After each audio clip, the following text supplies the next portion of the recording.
Hello, everybody. Welcome to another episode of the Tank Talk Podcast. I'm here hanging out with John from KG Tropicals, and we have got an awesome subject for you today, and that is, what would your ideal fish store look like? And we're going to be talking about that today. It's going to be a lot of fun. John, I think this was actually one of your ideas. I'm so thankful. I'm so glad that you brought that up because yes, this is my idea, and it's been a while since we've done one of my ideas, but that's not because, of anything other than you're better at coming up with ideas than I am. So we've been using a lot of yours, but this one's mine. And it's going to be a good one. And definitely as you're listening, if you're watching on YouTube, leave your ideal situation. And when you're walking into a fish store, what is the ideal fish store for you? And we're going to look at a lot of different aspects, everywhere from the fish to the layout to the people to the atmosphere in general. Now, there's a lot of different things you could look at. What would you say is the number one thing for your ideal store? Or it doesn't have to be the most important thing, but certainly one of the first things. I'm going to throw you a curveball here. We were just talking baseball before we started recording. I'm going to throw you a curveball because you think I'm going to probably say something like, well, I think fish should be front and center, so there should be some nice big display. And that's definitely true. But this is going to sound funny. There's nothing worse than walking into a fish store and the place stinks. So I think first impressions critical. Not only should there be something visually right there to see, but I think it needs to smell nice. I've been into a lot of stinky fish stores, and that really, really bothers me. So it's not the most important thing. You can get a lot of really good fish and a lot of good information from a store that smells really bad, but that's I'm a first impressions guy, and I think that's one of those first things that if it smells bad, you're automatically kind of like, oh boy, what have I gotten myself into? And it's really important. I was actually thinking the same thing too, because it is the first thing that hits you when you open up that door, besides temperature, which we're going to talk about in a minute. But I remember as a kid, that was almost unavoidable. Every single fish store that you walked into smelled like a fish store. Part of that, I think, has to do with if you have a fish store and you have reptiles or birds, and especially reptiles, or if you are a fish store that has ferrets. I personally would never in a million years keep ferrets in a fish store because they stink. And if you kept them or you're keeping them like they don't smell, trust me, they smell horrible. And people who are not used to smelling ferrets and other types of rodents, trust me, it hits you right in the face as soon as you walk in the door. I knew somebody who kept ferrets for a long time, and you would walk into the apartment building, not their apartment, the apartment building, go to the floor.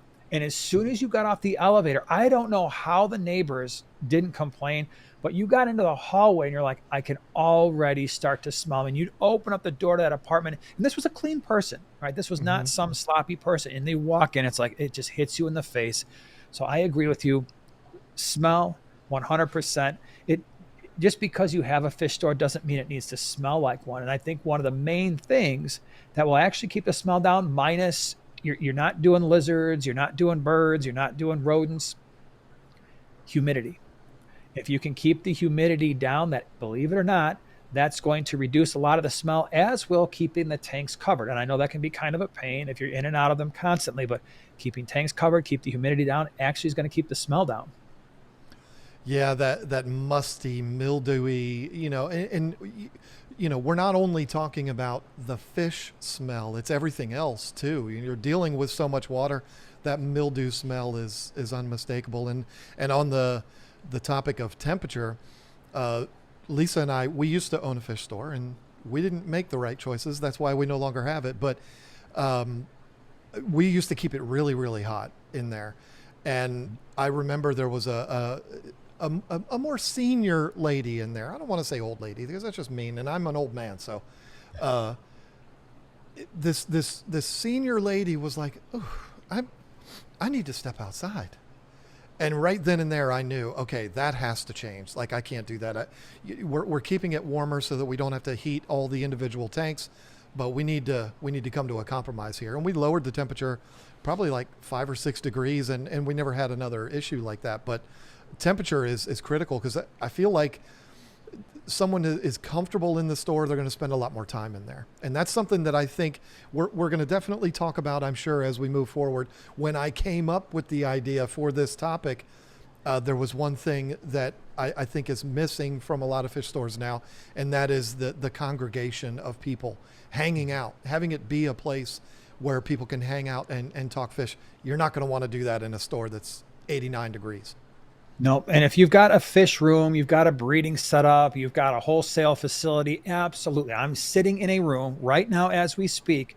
When I look over at the thermometer, the ambient temperature right now is 82 degrees.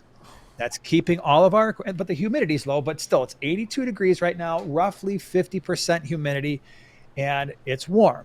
Okay. I don't have any fans going because the fans mess with the audio. And then poor John, when he's editing, is like, what the heck is that buzzing sound back there? Oh, that was my fan. I was comfortable. Yeah. You just made my life miserable when I'm trying to edit this thing. So It's funny that you say that, because I have a fan right there. It's like right next to me.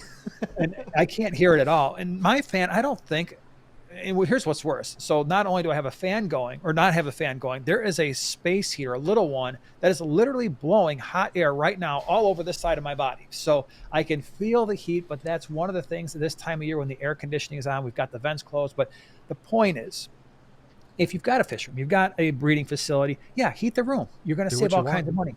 This isn't what we're talking about. We're talking about a retail store where customers are constantly walking in. And as you said, they need to be comfortable. I love it.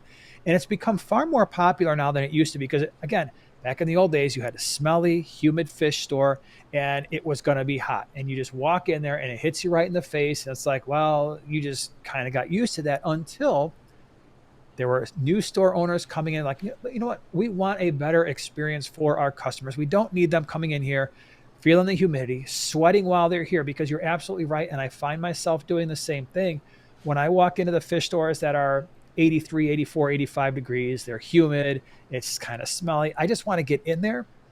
I'm looking at the fish I want. Give me the fish. Let me get out. I'm not wandering around. I'm not looking at all the tanks very, very closely because I'm uncomfortable. It stinks, man. I'm sweaty. I don't want to be there. I just want to get in, get the fish, get out.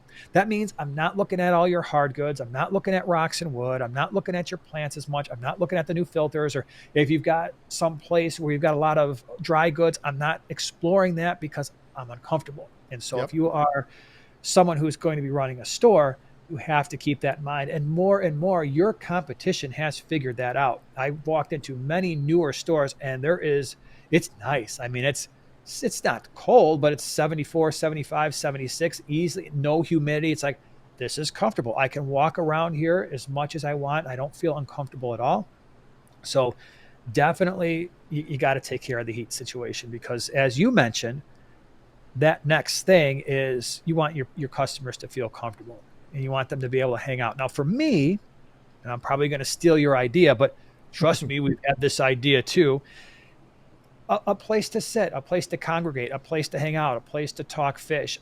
There are some fish stores by our house that just absolutely nailed this. When you walk in the door, yeah, you've got the big display tank, but then right to the left, there are smaller tanks and there's seating area. There's couches and like easy chairs and a table, and they encourage it. You don't feel rushed when you're there. Like, hey, this is for you. Hang out here. Take a break if you want to rest, you want to talk about fish. And it's kind of interesting because it's kind of close to where the checkout counter is, but that's where your employees are hanging out. And so you get that engagement there, which is super cool. And I think for me, the perfect fish store, if I were going to open one, it would absolutely have that component where you'd have a seating area, you'd have tables, you'd have display tanks that feature the fish that I sell, the plants that I sell, the rocks, the wood, give you ideas. And it would, I think, encourage community, encourage conversation, and in the end, for the fish store owner, encourage sales, because now you've made that deeper connection.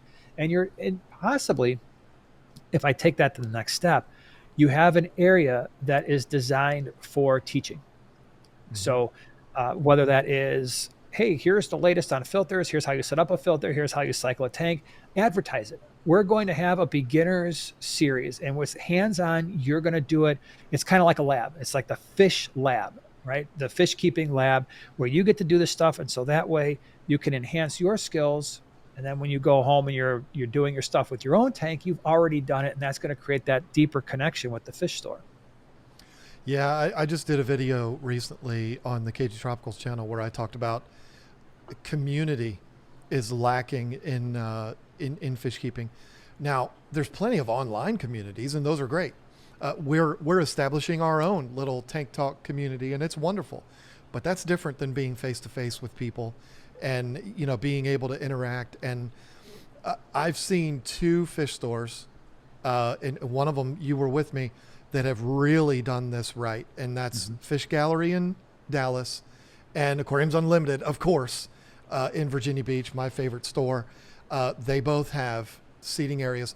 The Aquariums Unlimited one is still in the works. In fact, I recorded an episode of this podcast with the owner, Mark, sitting in their little lounge area that's still being built. But Fish Gallery had that 20-foot wide aquarium, all the really nice couches and stuff around it.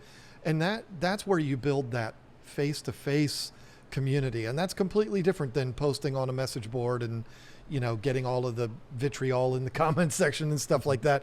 That's a different thing. That's a real community there. I'm reminded of, I've never been a drinker. I've never been to a bar in my life, other than Lisa and I went to Applebee's over the weekend, and there's a bar there, but a bar, I don't think I've ever been to one in my life. But when I was vaping, I don't anymore, but the vape shops were that way. It was almost like a bar.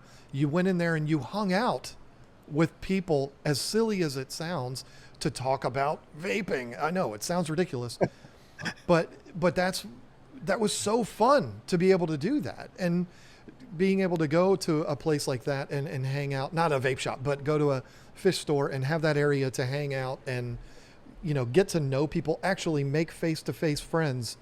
I think that's very, very lacking in our community now. And I think it's critical that we bring that back, or I don't even know if it's back, because I don't know if it ever was, but bring that to the fish stores. The ones that are doing that are doing it right. Yeah. And that community does exist when you have the fish clubs. And we talked about that before in a previous podcast, the fish swaps, the fish clubs. There's that community there, but there's no reason why the fish store can't be that and even much better, because if you're in a fish club, you might meet once a month, once every other month, maybe you miss a meeting, maybe two. And then it's all of a sudden like, wow, I haven't seen these guys in 6 months, but the fish store is always there, right? It's Right. open usually 5, 6, 7 days a week. And for the people who really enjoy that community, they're going to be there often. And it's just a place where you can ask questions, not just of employees who might be busy, but other people who are just hanging out. The other cool thing, and that you just kind of mentioned, was with the Aquarium Gallery. The one I'm thinking about in our area is Zooze. It's Zoo and then like XAE. Really cool place. They've got the lounge. They've got these display tanks. It's not a huge place, but they've done a lot of things right, which is pretty cool. And one of the cool things they've done is with these display tanks, you're featuring fish, like I said, that they sell. Now with the Aquarium Gallery in Dallas, they're featuring some fish that get quite large. And so you might see them in their tanks at 2 inches, 3 inches, 4 inches. Like, okay, that looks okay. And then you walk around that store, and I don't remember, John, how many display tanks they had. They had a lot. Massive. I did a fish store tour of that, if you ever want to check it out. But there are, what was that one tank, like 20 feet long and at least 10 feet tall and probably 4 feet wide? Yeah, it was the biggest tank I've ever seen in a fish store. I think it was 4,500 gallons is what they said.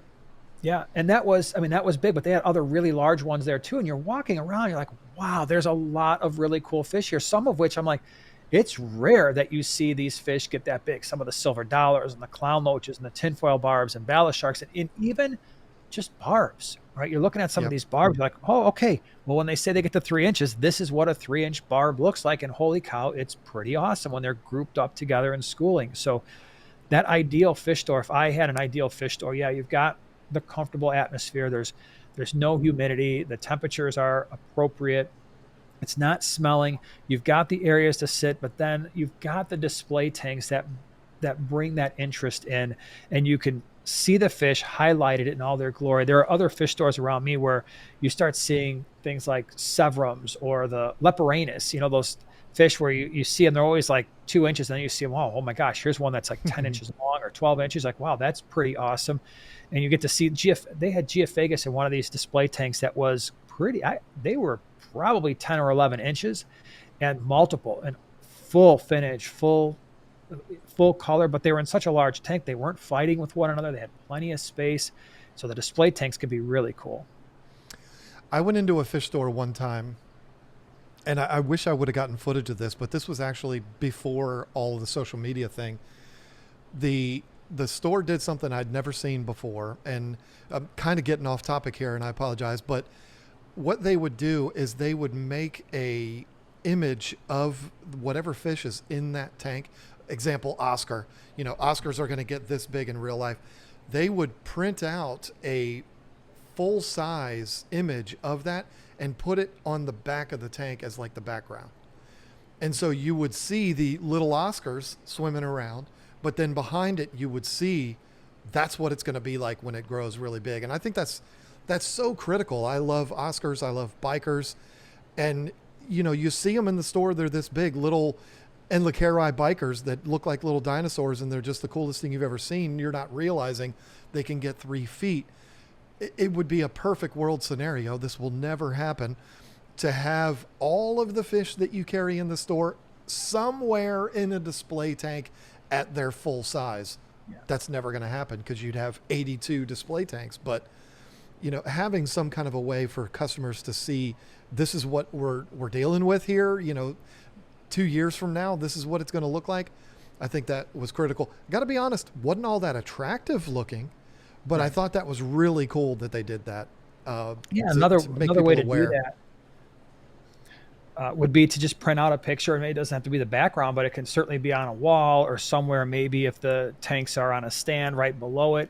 We do that at our swaps where we have like 8x10 pictures with all the information about the fish, more so because a lot of times when you're buying smaller fish, or they're fish already in a bag or they're in a tank, they might be a little stressed. And so you're not getting a really great idea of the color, the size, their temperament. So we have all that information just listed on an 8x10 sheet, like kind of in a plastic photo holder. And it just kind of sits above where the fish are. So people can get that information, see what they're going to look like, see how large they're going to get, what's their temperament, what size tank do they need. It's all right there.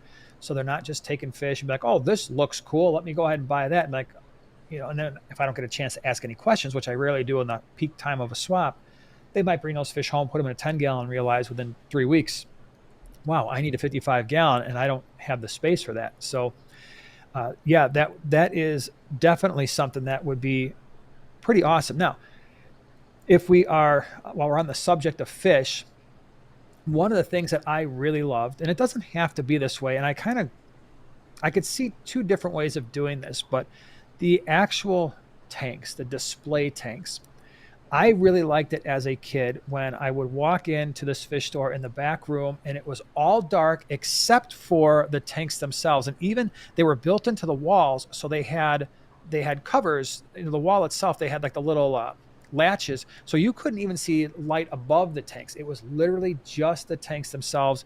There was no lights on in the room itself. So it was pitch black other than the tanks. So it almost had like a public aquarium feel in some ways.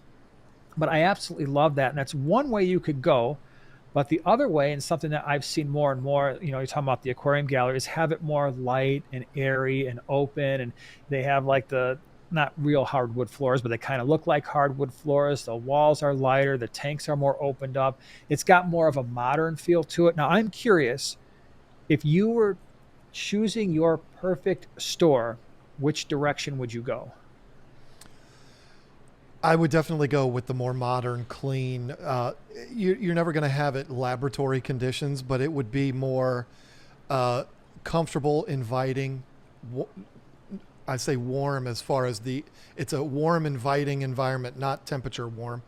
And cleanliness is absolutely critical, but yeah, I would definitely go more towards modern because I don't know if this is the appropriate time to mention this in the conversation, but I am not a fan of, I don't even know how to describe it, like the industrial looking fish store. That's probably the wrong term to describe it, but where you walk in and it's just rows and rows and rows of tanks. Like that's, to me, that's kind of boring. Let's mix things up. Let's have a, something round over here and, mix it up instead of it just being like a grocery store where it's just rows and rows and rows of tanks. That's going back more towards old school where, when you and I were kids, they didn't care about impressing you. They weren't trying to be a car dealership showroom. They were just, here's the fish, buy them, get out. That's really all that matters. So they, as many tanks as possible, they just cram them in.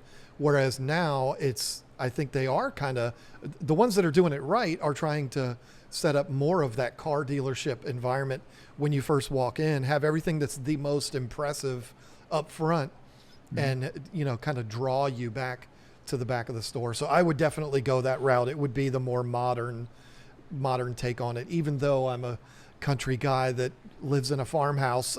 When it comes to the business, that would be more my style. And I tend to agree with you. I as a kid, I liked that blacked out dark room. And I guess as I've seen more fish stores, I think my ideal situation actually is a more modern feel. But I did a fish store tour of a place that was up in the Green Bay area. It was Advanced Aquarium Systems, and he had a vintage store. Every one of his tanks was metal frame, and he has been collecting these things for years. I remember going to this store. Kasha and I went there, Creative Pet Keeping. We went there like maybe 7 years ago. It was in a different location. He had all of these empty vintage tanks in a back room. And he was like, yeah, someday my entire store is going to be these. Joanne and I went a couple years, was it last year? Last summer. He did it. He moved to a different location and rows and rows and rows of vintage metal frame tanks. And it was awesome. And so if I could pull that off, where you've got the vintage tanks, but it's still open and airy, and it's, the paint on the walls is lighter. Maybe I'm going with, I would still use backgrounds. And I think that's the one thing where, especially for fish stores who have tanks that are in like a center row and you've got tanks that are back to back, it gets really difficult to see what's actually in the tank you're looking at compared to all the commotion going on in the background. So I would love to see tanks that have a background, right? And it could be solid. It doesn't have to be anything. In fact, I would prefer dark and prefer solid because it's going to be easier to maintain, shows off most of the fish color a little bit nicer. But I love that vintage look. The other thing that I think of a perfect fish store should have is all of the tanks should be easily visible. And I can't tell you how many fish stores I walk into where it's like, okay, I'm an average size height dude. You've got a tank where I have to look up at it. You've got employees on a step ladder trying to get fish out of there, which absolutely stinks. But what about people who are shorter? They're just ignoring those tanks. They can't even see what's up there. Same thing with the tanks that are like down by your knees. Mm-hmm. Again, if you have a fish room, you're a wholesaler, you're a breeder, that's totally cool. I've got that stuff in my fish room too, where I can sit down and look at those tanks. That's fine.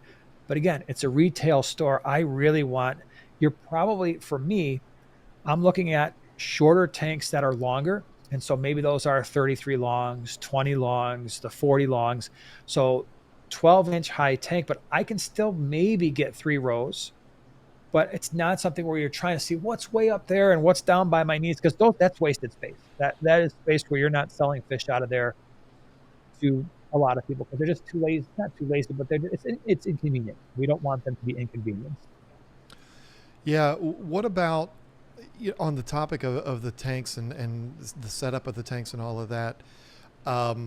Where are you with? And we don't need to get to the science behind it, but I'm just talking about presentation and appearance for customers.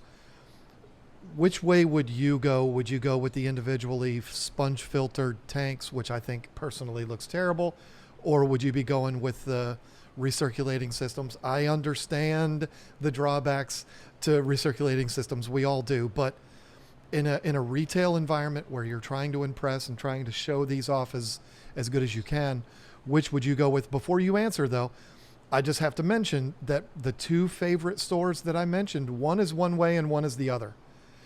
Fish Gallery is the individually filtered tanks. and Aquariums Unlimited is the recirculating systems. I have my preference of if I'm starting up my dream store and what it would look like, but what is yours? All right. So it's going to be a combination of two things. I'm not using sponge filters. I'm using corner mat filters because they blend. So I don't have this super ugly thing. And I've seen fish room tours where I've done where they use corner mat filters and it literally just looks like a little corner that's got sponge material, but it is not, it doesn't draw the eye at all. Like a sponge filters are ugly. They are. There's just, I've got them in my fish room. I use them a lot. They're ugly. It's Mm-hmm. okay. Right. For some setups, there's no way around it. That's fine. But I think in a retail shop, you can get the convenience of the having the separate tanks because for me, one of the most important things in my perfect fish store scenario is I'm not spreading disease amongst tanks. And with that recirculating system, it's pretty much a guarantee that if one tank is exposed, now you've got a risk with all the rest. And I can't have that. So I'm running the mat and filters, but then I'm also doing a constant drip system into all of those tanks. And so I'm not worried about ammonia spikes because that's another thing you got to worry about in a pet store. And we have to worry about it here in our fish room when we're bringing like, oh, this tank's empty, been empty for 2 weeks. And now I'm putting 400 fish in there. Am I going to get an ammonia spike? Now we don't, we have ways around that. But if you have that constant water, that constant drip system, and you're doing a 20% water change in that tank every single day, and it's got an overflow probably behind the mat and filter, then you don't have to worry about that as much. You can always turn up, hey, we just put 400 fish in this tank or 200. Now I can do a 90% water change every day. It's a non-factor. It's a non-issue. So that's the way I think I would go with it, just to reduce the likelihood of spreading disease. But I do understand the appeal to doing a recirculating system, a sump system on a block of tanks. Yeah, I mean, my thing there is this is going to sound really bad, and I hope nobody takes offense to this, but I'm not a fan of going into a fish store on a Wednesday and the employees are in there working hard, but they're in there doing water changes and there's hoses everywhere and there's big brute trash cans and it's like it has to be done. I respect that, but it's like so doing what you're talking about or having a recirculating system where you can do your water change through the sump. You might even be able to plumb it and do it without even touching it. I feel like that makes it so much better. I mean, I can't tell you. I could give you an example, which I will not name names, of the worst fish store I've ever been into. And that was always a thing. Every time you go in there, you'd be navigating around brute trash cans on wheels, and there'd be step ladders everywhere and hoses. You got to step over them, and it's like, oh, I can't stand that. So, having that ease of being able to do the maintenance without dragging those trash cans around and stuff like that, it would be critical. I just feel like it shows so much better, unless you can have a scenario, which most people can't, where you have your crew that comes in at night after closing and cleans all the tanks. Perfect world, everybody would do it that way, but that's just not realistic. The other thing too is there's another complication here, and that is we already talked about, well, we don't want the fish store to be hot, right? That means you're heating water somehow, some way. If you're a fish store in your ideal situation that's got, I don't know, 50, 75, 100 aquariums, now we've got a problem. If we don't use the recirculating system that you're talking about, where we can throw heaters and heat, whether that's a sump, and keep that going that way, if we're using mat and filters, okay, well, I can heat the water. I would heat the water that's coming into the tank, doing that 20% water change, but that's not going to be enough to hold temperature consistently if your store is at 76, which means your tanks are probably at 72, 73, 74 max. Now I got to put heaters in the individual tanks because I'm using mat and filters. Where in a recirculating system, sump system, you can just heat that whole block, heat the sump, everything is fine. Yeah, and I think that's why so many stores do it that way. It's not just about ease, like it's easier to maintain them. That is a factor, but it's also exactly what you just said. Heating them all in one place. It's less equipment because you've got one pump that's running an entire system instead of a bunch of different individual ones.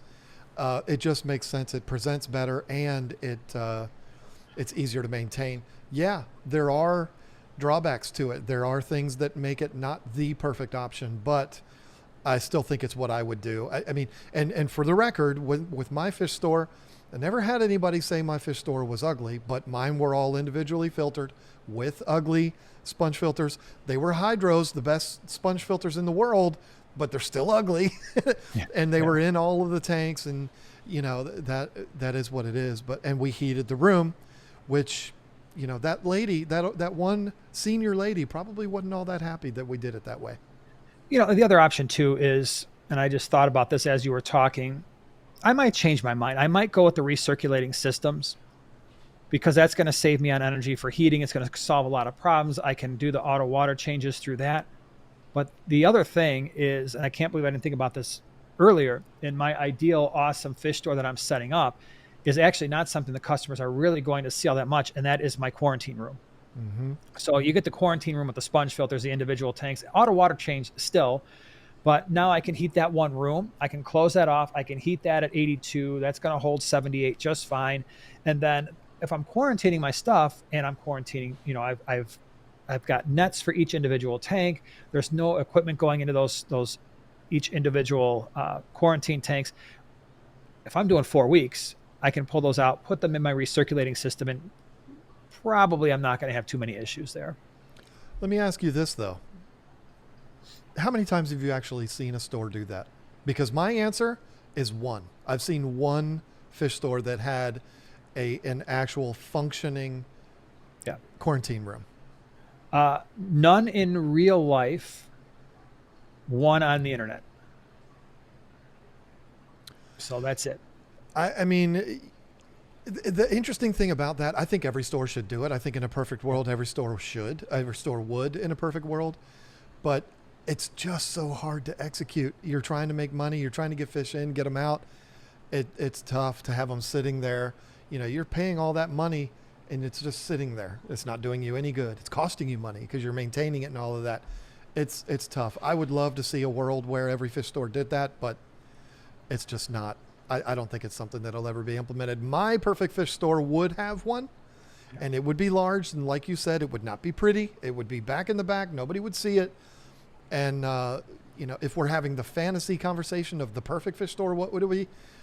That's what I would do. But if we're going realistic, I don't know that it's too realistic to be able to do that. I think it might be possible if you start out that way. If you design the store to have the product flow that where fish are coming in, they're going to quarantine and then out to the display tanks for customers. Because what you wind up doing is you say, okay, first thing I'm going to do when I build out this store is that the quarantine room has to be done first. I get my fish, they go in there. And so while I'm building out the rest of the store, those fish are going through quarantine, and it's going to take you 2 to 4 weeks easily to get the rest of the store up and running, if not longer. By the time you're open, you're already putting in your next fish order. All those fish are going into your display tanks, and now you've got some revenue coming in for that next order and to pay all your bills and stuff. I think that's the way it has to be done. To do that and kind of renovate gets a little bit more difficult because now you're putting space aside, and it's you're going to order a bunch of fish that now you're like, okay, well, crud, I can't sell these for 2 to 4 weeks. What am I going to sell? So Right. Yeah, but to do it from the start might work. In a situation like Aquariums Unlimited, that's a 10,000 square foot store when you include the reptile side. Every square inch of that store is used efficiently. Yeah. It's amazing. I mean, they have stuff everywhere. And I don't mean to say that as if it's a bad thing. Stuff is everywhere. I mean, things are properly placed, organized. It looks amazing. There's not a space in there to do something like that. Fish Gallery was the same way. I mean, they had every part of that store occupied. I mean, again, perfect world, even if it's like a separate warehouse somewhere that's a completely independent thing from the store, it'd be great to be able to do that. That's where everything can be ugly and the hoses can be on the floor in the water and the brute trash cans, but the store, everything. And I think the one benefit, well, there's a lot of benefits, but one big benefit, you would know what you have coming in. Right. I don't know how many times I've been in fish stores and I've asked, hey, You got any of these fish coming in? Well, I ordered them, but whether Right. they show up or not, I don't know. Well, hey, yes, I do. They're in their last week of quarantine. They will be out here next week. We'll have them for you. They're silver lining to everything, I guess. But that would be one of the benefits to doing that. But we need to get back to talking about what our store is going to look like rather than Uh, quarantine. so we've got tanks. We have the atmosphere, the equipment on the tanks. For me, one of the most important things is going to be lighting. And when you go to those really nice fish stores, they've got that down. So you choose the lighting that, one, is going to be adjustable in terms of intensity, and two, in terms of the color spectrum to fit the fish that are in that tank.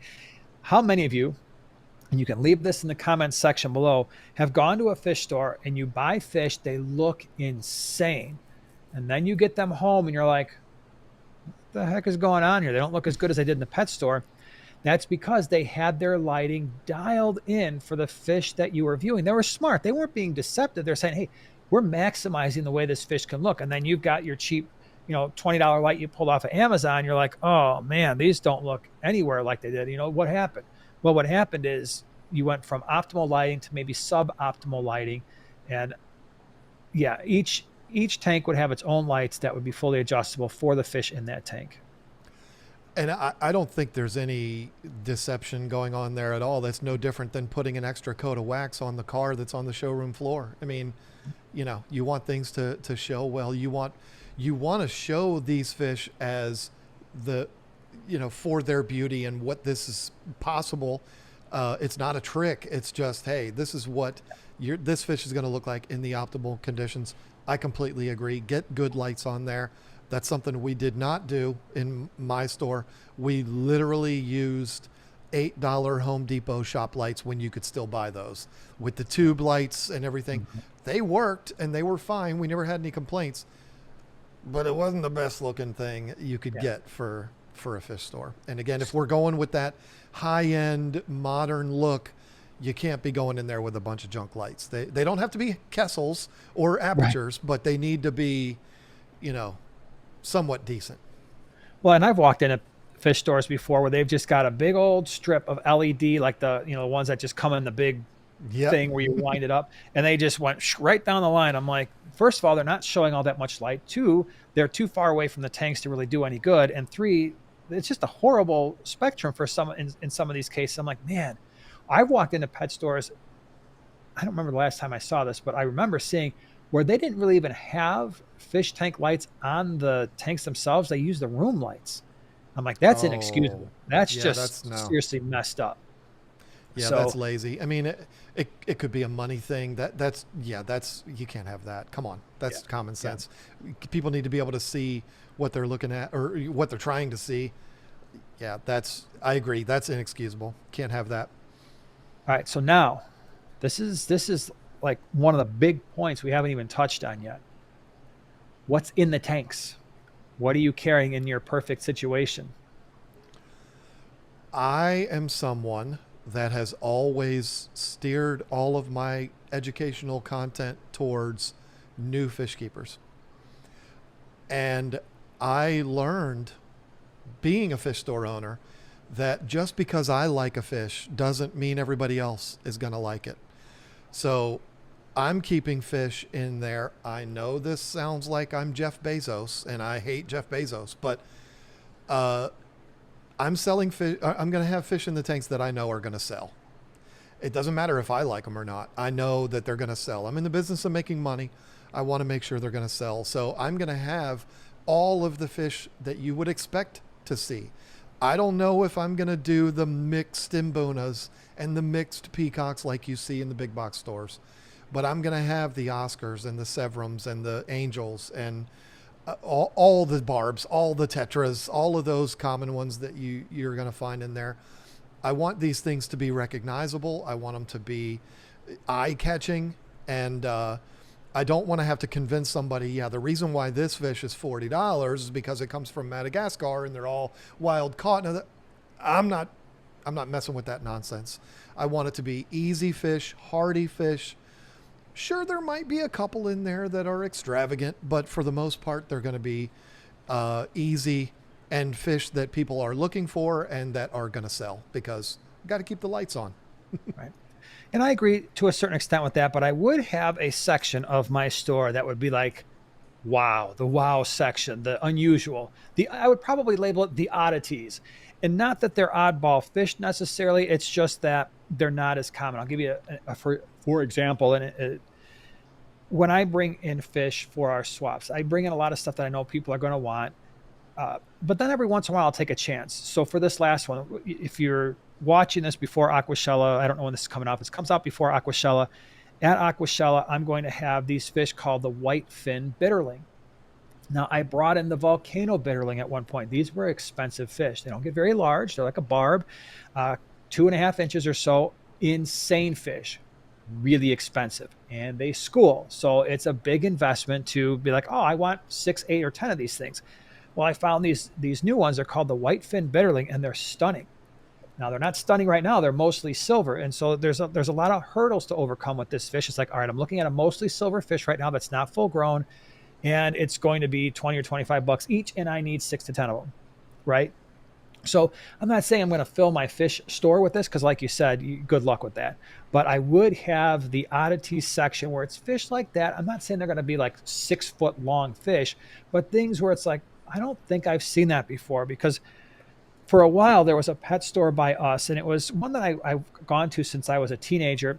And as the owner was kind of wrapping up his career, I think he got complacent. And every time he'd walk in, they're like, okay, there's your platies, there's your swords, there's your guppies, there's your endlers, there's your common tetras, here's your common cichlids, your mbuna, your peacocks. I've been seeing this stuff every single time I've come in here now for years. I just stopped going there because what was the point? I knew what I was going to see, and what I was going to see was fish I've already kept numerous times, and I was sick of them. Well, somebody else took over that particular store, and they started to bring in different stuff, and I think that created a lot more energy, a better reason to go back there. So for that beginner who's like, hey, I'm kind of reaching the end of my interest in live bears and tetras and barbs and angelfish, what else you got? And you could always walk in there and find 6, 8, 10 different species where you're like, wow, I've never seen those, or I haven't seen them in like 4 or 5 years. That's awesome. So I would have that, but it wouldn't be it wouldn't be the whole store, but it would certainly be 25% of my tanks would be dedicated to stuff like that. I love that idea, and I too have a story of a fish store that I used to go to regularly that had a section like that, and I loved it. But it was more. It wasn't necessarily rare and crazy fish, but it was like their oddball section. It was like an example would be in this section would be a 10-inch Oscar that's for sale. Instead of having that fish occupy one of the main tanks, it was the store is called House of Tropicals. It's in Baltimore, Maryland, or just outside of Baltimore, and they had 500 tanks in this store. But there was one row that was all the way on the end, and it was always the first one that I went to because that's where you would go there and see the unique stuff that you wouldn't normally see. Datnoids and archers, which I guess archers are pretty common, but and then you would find they would have a 10-inch Oscar that somebody surrendered in there, or big piranha or something like that, that you wouldn't typically see. That was kind of like their oddball section. And there was a time where I went in there and they had a bunch of Arapaimas, which I wasn't all that happy with, but that's the section that they would do. That is, somebody surrendered a 10-inch Frontosa that's back there. And, instead of occupying the main tanks, I think that's really, really cool. And that's where you put the stuff that makes people go, oh, that's something different. I like that. Yeah. So, all right, we got the fish, we got the tanks, we got all that set up. I think one of the things that we haven't discussed yet is like the dry goods, right? What are you doing? Where is that? How much are you carrying? Because, and we're going to get into this, and we've talked about it briefly before, but in a future podcast, we're going to get into the whole Amazon situation, Amazon, buying stuff from there. If you haven't seen, you did a video on it on KG Tropicals, definitely worth taking a look at. We're going to discuss it in a future podcast here in the next couple weeks. But from my perfect fish store perspective, I want to go there and I want to see stuff that employees the owner really believes in. I don't need 67 filter options. I don't need 47 food options. I don't need 68 different types of lights. What I want to know is, dear fish owners and employees, what are the best lights at each price point, right? So you might have, for lighting, you might offer 3 different lights, a relatively cheap option that's going to get you by for that beginner who doesn't have a lot of money. You've got that mid-tier option, and you're like, okay, you're really into this stuff. You're starting to mess with CO2 and plants and all that. Here's our top end light. For food, I think as long as you're covering all the basics, I feed Northfin Foods. If it was my store, I'm like, here's all the stuff that they offer. And then of course you'd have frozen foods and stuff like that. And maybe even some live foods if people wanted to experiment with that, or feed their fish black worms, white worms, whatever, mosquito larvae, live baby brine. But the dry goods would be well organized, right? Again, nothing where you're down there on the floor looking at, okay, what filter is that way down there? And uh, clearly labeled, and then it wouldn't be so overwhelming. My my opinion on this has changed drastically. If you and I had this conversation a couple of years ago, I would have probably told you there's no use in carrying a whole lot of dry goods in your fish store. Fish are where the money's made. We all know that. And, with everybody ordering everything off of Amazon, to carry 5 different fish foods and all, it's just a waste of money. It's a waste of space. You can consolidate all of that down to a couple of little tiny sections of the store and then put tanks in there to sell fish in. That's where you'll make money. Lisa and I did that. It was a mistake. We carried very little dry goods. And like you said, we carried what we used. We carried Extreme. 2013, we had Extreme food on our racks there at the store because that's what we fed the fish at the store. We were buying fish from the farm that developed the Extreme formula. That's what they were feeding, so we fed that too. But my opinion is completely different now, and it's because of going into some of the fish stores that I believe are doing it right recently, and they have a lot of dry goods. But I agree with you. It does need to be done right. It can't just look like a flea market in there. It needs to be organized. It needs to be done well. I don't think you need to have, all due respect to my friends on these companies, but you don't need to have Seachem, Fluval, Fritz, API, all, let's maybe stick to Fritz and Seachem, or just Fluval and API or whatever. It could be a little overwhelming there. You carry Marineland, Aquarium, Seachem, Fluval, all these different brands of filters. It's like that gets to be a little bit ridiculous, but stick with what it is that you believe in, what you like, carry those things in there. Not every option needs to be in there. So I'm basically parroting exactly what you just said. I agree with you 100%. That's how it needs to be done.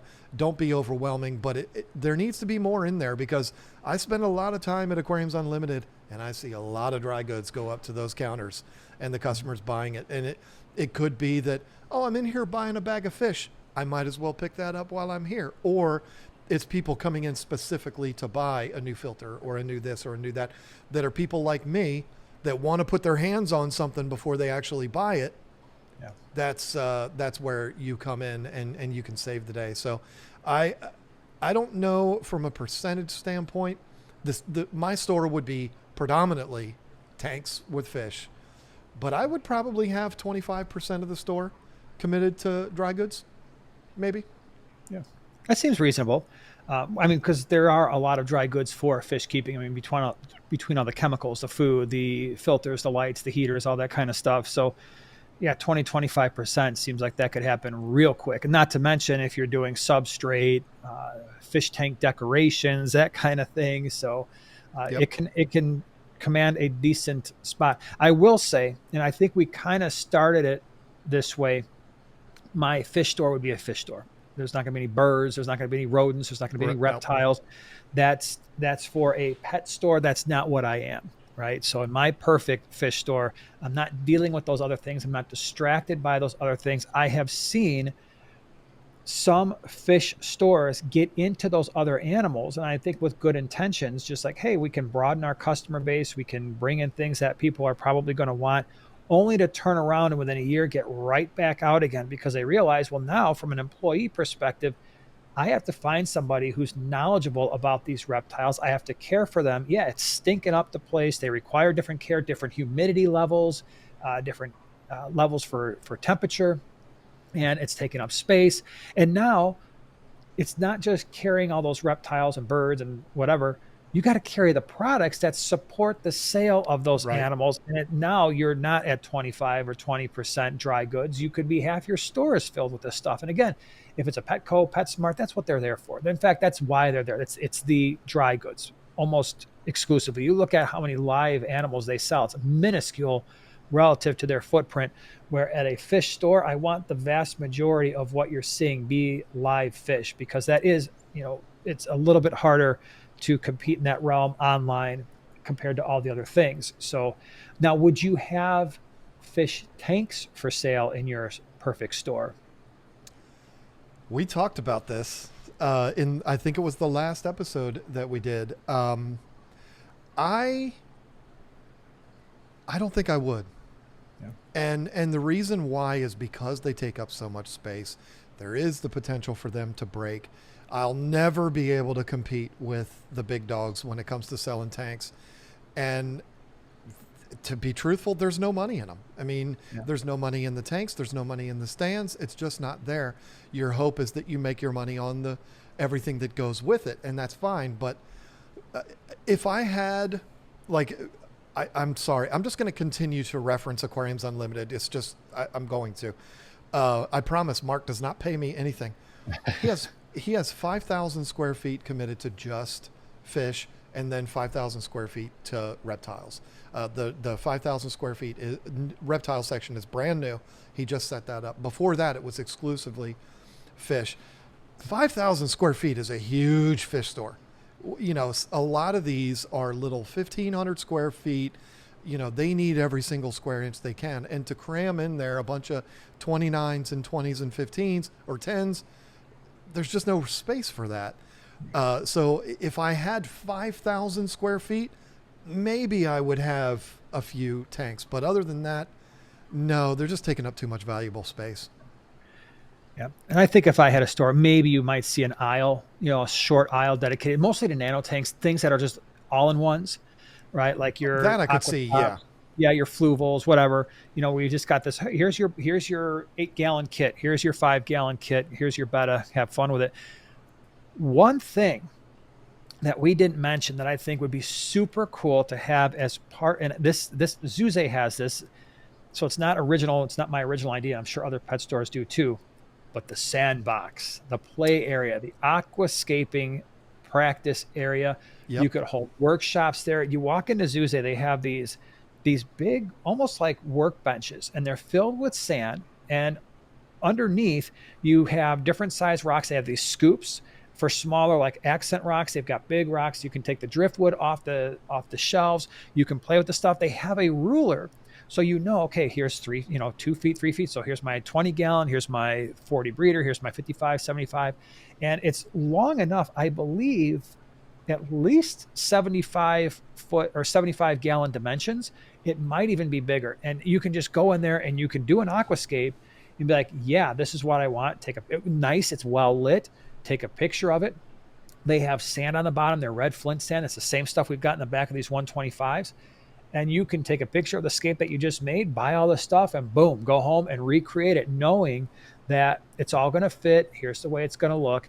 And you can just go in there and play around and practice. And it's really cool. And it would be a great place to hold workshops. They've got, I think, at least 2 stations, and it's awesome. I love that. I love that idea. My only rebuttal to that is aquascaping it's critical in this hobby, but it's a very small niche, whatever you want to call it, of people that are like, that know who Jen Williams and Jeff Miyake are. Like they're hardcore aquascapers. And so that's another thing I would love to incorporate into my store. In fact, Aquariums Unlimited, you would think I own that store. He's working on that as we speak, exactly what you're talking about, because he has this small area between the reptile and the fish section, that he's working on exclusively being an aquascape area where all of the hardscape stuff is back there. It's really nice.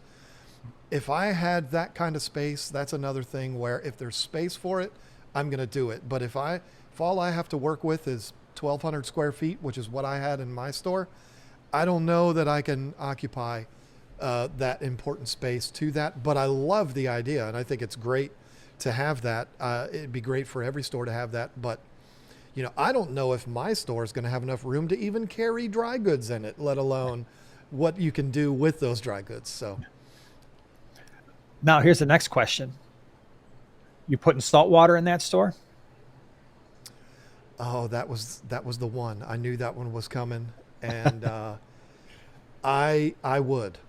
And Okay. but here's the thing. I have a saltwater aquarium. It's right here. I love it. It's great. I think the fish are amazing. Whatever fish store I go to, if they have a saltwater and a freshwater section, I go to the saltwater section first. I don't know why. I naturally gravitate towards that. Even though the saltwater sections are always dark and I don't like that, but I always go there first. I love it. But the thing is, the very first employee that I would be hiring would be my saltwater expert. Because, like, okay, guess what? You're in here. This is your thing. So I need to make sure I bring in somebody that has way more, which doesn't take much to be more educated than I am on saltwater. But I would want to have that in there, mainly because something else I'm going to bring up down the road. I do want to have that awe-inspiring stuff in my store to bring people in to see the pretty things. And I think that as much as I love my freshwater fish, I don't think there's anything that's as striking as what you find in the saltwater section. So yeah, I would have that. It would be considerably smaller than the freshwater section, but yeah, I would have saltwater in there. See, I wouldn't, only because I've never kept a saltwater tank. I know nothing about it. And I would have to hire somebody. And if I ever lose that person, they go on vacation, And you're in trouble. I'm Yeah. in trouble. And not only that, the cost has just gone up significantly. The cost of the fish, the cost of the equipment, everything has gone up a lot. So for me, in my perfect aquariums, I'm not going to mess with that. I'm going to solely focus on the freshwater side. Yeah, I'm going to limit myself to freshwater customers, but in fish keeping, that's the vast majority of your customers anyway. Right. And so I'm going to go after the vast majority, stay in my comfort zone, stay in my lane, if you will. And I'll let somebody else who's got the experts or is an expert deal with the saltwater, and they can go there for those things. Because now you're opening yourself up to all the dry goods and all that stuff. And I just like I don't want to deal with reptiles, birds, rodents, I'm not Right. dealing with the saltwater side. I'm going to stay focused on the freshwater. Well, another thing to add to that, when I had my store, it was exclusively freshwater. I'll give you a great example. Richmond, Virginia, is a very busy area, very highly populated area. There's like 5 or 6 stores in Richmond, Virginia that are exclusively saltwater stores. So if I'm opening a store there, no, I'm not going to have, which I wouldn't do because that's 2.5 hours away from me. But I'm saying if I was going to be opening my business in an area that had stores that are exclusively saltwater, no, I'm just going to go exclusively fresh. But, very densely populated areas like where you live, you probably have a lot of saltwater only stores. So in those cases, I would go just fresh. But if I'm out in the boonies like I am now, I'd probably go both. Yep. Yep. So what have we forgotten about in our Well, perfect store? I got something, and no, this is not only about Aquariums Unlimited, although they have done it. There's another store that I used to call my favorite store. The only reason I don't call them that anymore is because it no longer exists. They went out of business. There was something about this store that was different than any other store I'd ever been to until now because of Aquariums Unlimited. The store was called Animal Jungle. It was in Virginia Beach, Virginia, and that store was basically a zoo. Now they sold everything. They were a full line pet store, and the store was like 15,000 square feet. It was like a Walmart. It was huge, but they had the coolest stuff in there. Like they had I don't even remember what it was. It was not a serval, but it was like this exotic cat, not like a tiger, nothing extreme like that, but it was a way bigger than a domesticated house cat. But it was like this African cat that they had this absolutely massive thing for it. Like, it's definitely not a cage. It was like a whole facility built for this cat, and it would run around, and you'd be able to go in there and see that. They had a 5 foot long alligator. They had an aviary that you could walk into, and all these birds were for sale, but the birds were just loose, flying, and you could walk in there and there'd be all these birds, and it was loud and it was horrible, but it was so cool that you could go in there and see that. And then they had, I always forget the name of it. I call them Marcel monkeys because of the show Friends, but the little monkeys, Yeah. like the one that ate the date on Indiana Jones. What are those called? What are those monkeys called? They have the white faces and they're really cute, Yeah. and they sit on your shoulder. They had one of those in there, the coolest things ever.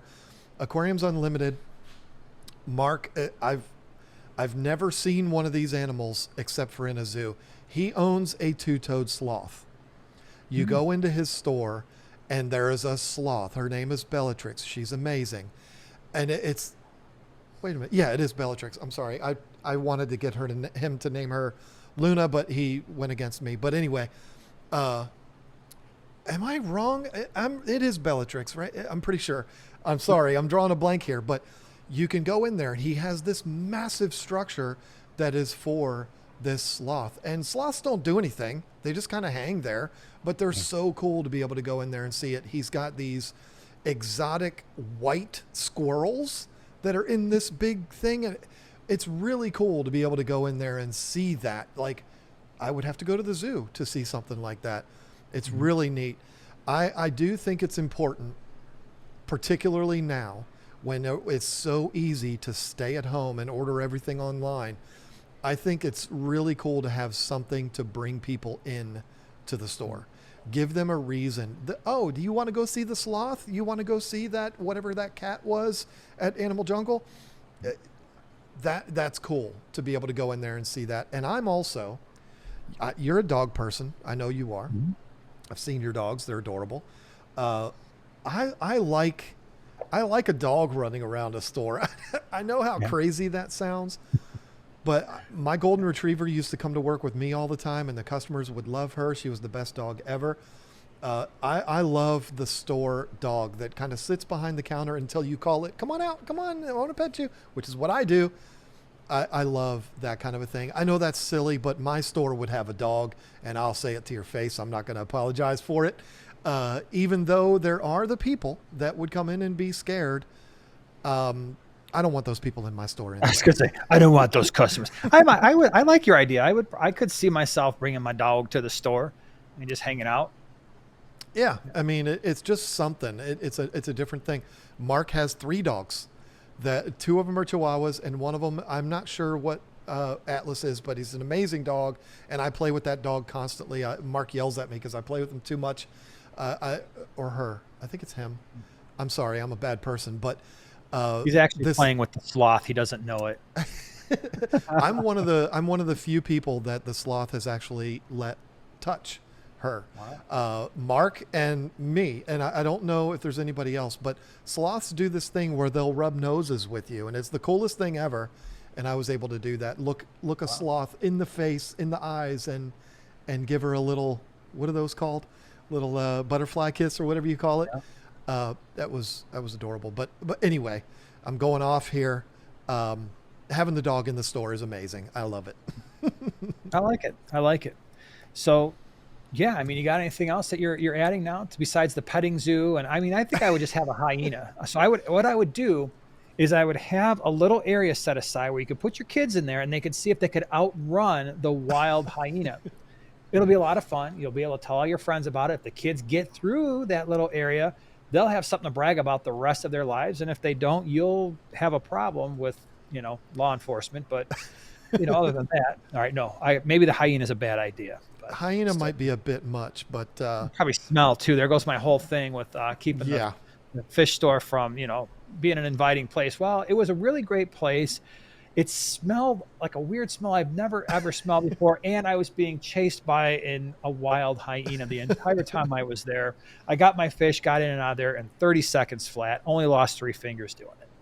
Yeah, Well, and there is also, when you have exotic animals like that, this was definitely a thing with Animal Jungle in Virginia Beach. I don't think it's why they closed down, but there are certain animal organizations. I don't want to get them mad at me, so I'm not going to say who they are. That cause problems when you yeah, have animals like that. Even though I think those animals were treated better than animals are at zoos. At Animal Jungle, I'm talking about, and Aquariums yeah, Unlimited.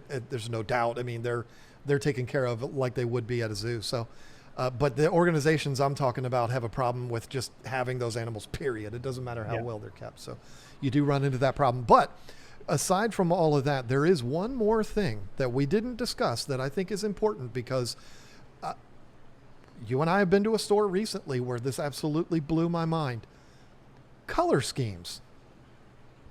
I think too many stores are strictly everything's black. The racks are black and everything's black and the backgrounds are black and it's dark and it's when we went into Fish Gallery, they did, I'm sorry to use this word, but one of the most ballsy things I've ever seen a fish store do. All of their racks and all of their tanks were white. Hmm. The trim on the tanks were white too, wasn't it? Like, I I've, think so. I remember it being lighter in color for sure. it was so incredible. I would imagine a total nightmare to keep clean, but I thought that was so cool to have everything's white instead of that dark, dreary black color of everything. I think that's really cool. And then House of Tropicals, the one I talked about before, all of theirs are like an aqua blue. Okay, I wouldn't do that. But what would your color scheme be for your store? Yeah. So again, my color scheme is I'm doing the vintage tanks, right? So I got all metal frame, which I think would probably necessitate some type of old school. I don't know what I would do. It would almost be like the tanks are taking away, they're the focal point besides the fish, right? So at that point, do you blend it in with some type of chrome rack, right? Which might look kind of cool. And then, Industrial. yeah, so, but still lighter walls, maybe like the fake wood tile floors that are lighter in color, clean, airy, spacious. But it would have almost like a gallery feel, but with the vintage tanks. Okay. Yeah, I mean, I think we've set up a couple of similar but also very unique and cool stores. I love it. I mean, uh, I think it would be fun one day if we have okay, you just won the lottery and you've decided that what you're going to do is set up a fish store with that lottery, with your winnings. What are you going to do? And you can do anything you want to do. I think that would be I love a that fun idea. You just won the lottery. So what you're going to do is you're going to commit to an occupation that guarantees you're going to be working 60 hours a week. and make very little money. Yeah. Yeah. Aren't we supposed to be retiring after you win the lottery? No, no, no. You're going to work more than you've ever worked in your life. Congratulations.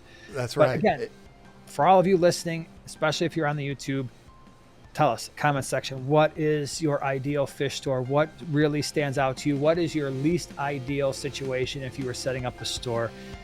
Again, really appreciate you being here. Thanks for hanging out with us this week. And as always, we will see you same time, same place next Monday. Hope you have a great week.